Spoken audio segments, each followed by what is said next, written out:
کله راځي بیا کله راځي بیا چې راځي ثبات بیا څه ته وایي زه نه پوهېږم چې سیاسي ثبات بیا څه ته وایي د سړک منځ کې د چارواکو دیوالونه ګورئ له بل طرفه د هېواد تنګ سړکونه ګورئ له پنجرې اوبه خواړه خوري بند مرغان دي که نه دا سیاست او سیاستوال سیاسي قایدیان دي که نه بیا د جیبواک کمیسون داملومه کې ګیر شول که نه پر وکیلانو د ننګوال دردونه تیر شول که نه بیا د جیبواک کمیسون داملومه کې ګیر شول که نه پر وکیلانو د ننګوال دردونه تیر شول که نه څه نه وي څه زاړه وږي لیوان په سره کښېني راوځي د لستوړو پټ ماران په سره کښېني یو د ټولنو رئیسان دومره ډېر شوي دي چې بل تنظیمي دکانداران دومره ډېر شوي دي چې دا شورا مشر خوراک مشر د چرګانو مشر دا تنظیم مشر لیوه مشر د لیوانو مشر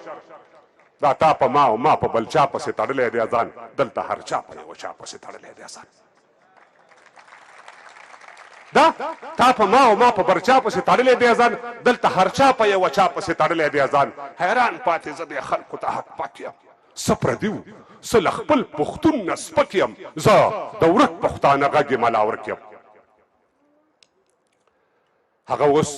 پروت د مرګ په ستوري کې بیمار د ژبې د هېواد لوی وستا صمیم لوی څوکیدار د ژبې په دومره شتو کې د پښتون وطن ګریوان په دې حال سبا ناګار وګورئ بله ورځ کاروان په دې حال او د ادب په هسک نور ستوري شاعران نشته دی په لر او بر کې پښتانه نور لیکوالان نشته دی دا پنځه لر او پنځه بر ناست دی تېر کال منځي په لس کسانو باندې دومره ستر خوشحال منځي د سیمینار پریکړې تر اوسه لا مرموز پاتې دي د باچا خان هډوکي بر د خوشحال کوس پاتې دي دا سیاسي مسلماني هم ښه اسانه کار دی شاکر صاحب دا سیاسي مسلماني هم ښه اسانه کار دی او د بل په جیب باندې ځواني هم ښه اسانه کار دی دا سیاسي مسلماني هم ښه اسانه کار دی د بل په جیب باندې ځواني هم ښه اسانه کار دی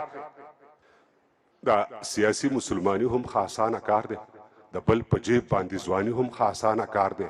له کوز راغولي هر لیکوال تر مخ د کاڼو دیوال بر د رافي روحي لیوال تر مخ د کاڼي دیوال هی موږ غریب یو خو بیا د خپلې لارې مله نه وهو د دربار پاته هډوکو باندې خوله نه وهو موږ غریب یو خو بیا د خپلې لارې مله نه وهو د دربار پاته هډوکو باندې خوله نه وهو موږ پر بالښت نه پر دا خپله سنګل خوب کړی دی دوی له عمرونو د دربار ته واچتوب کړی دی او زه حالات له دې څاره مځیرک یم څه پردي وو څه له خپل پښتون نه سپک یم زه د ورک پښتانه غږ ملا ورک یم سړک ښوونځی برېښنا روغتون نه آبادۍ ته سلام موږ د هر څه له مخه کاندو ازادۍ ته سلام نه ښه خواړه نه ښه لباس او نه د زرو دانې سور مرچکې او سوړ سوکړک سړې اوبه د چینې شاه حسیني شاه زماني او میر زماني ارمان دی ایمل خاني خوشحال خاني او باچا خاني ارمان دی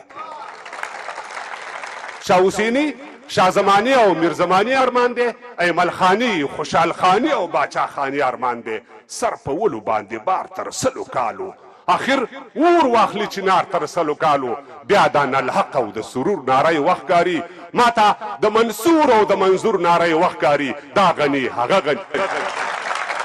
بیا دا نالحق او د سرور ناری وخت کاری ماته د منصور او د منظور ناری وخت کاری دا غنی هغه غنی دانش اشنایو رنگ لري جنگ ته د منظور روان توپ او نه توپنګ لري ای دا وزیرستان صدا سي نه چې نن پرون وران شو کور د سواتي وزیر مسعود داوړ پښتون وران شو خدای کسپرلی راوسته خدای کسپرلی راوسته او دا دښتې واښه شولو خیر دی که کور وسو دیوالونه یې پاخه شوله او دا ازغن تار نه منو دا ازغن تار نه منو دا موږ سره کبر دی هغه د تاریخ جبر دا د تاریخ جبر دی او دی له ما او زه له ده نه بېدرک یم څه پردي وو څه له خپل پښتون نه سپک یم زه د ورک پښتانه غږ یې ملا ورک یم